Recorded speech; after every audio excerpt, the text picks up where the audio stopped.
So one of the last activities we did was go to next to the Vienna State Opera was their concert hall, and we saw a Mozart concerto in this hall. And one of the big things was when you're rich enough, like as a city, you have a separate opera and a separate orchestra, because in opera house you can fly scenery, and then in the orchestra,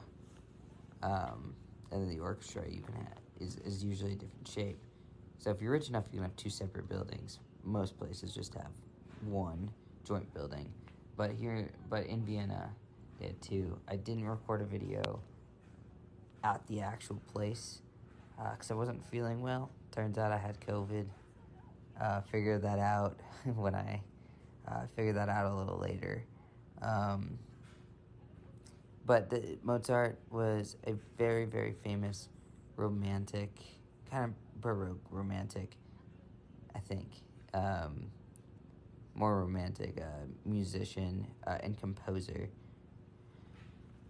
And so these performers wore traditional clothes of the time. So it must be really hot to play, especially those wind instruments in those outfits. Just a lot of exertion.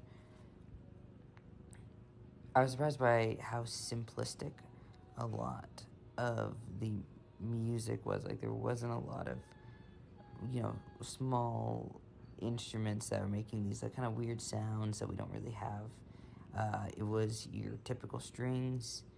We had a French horn, a trumpet, and something else I can't really remember.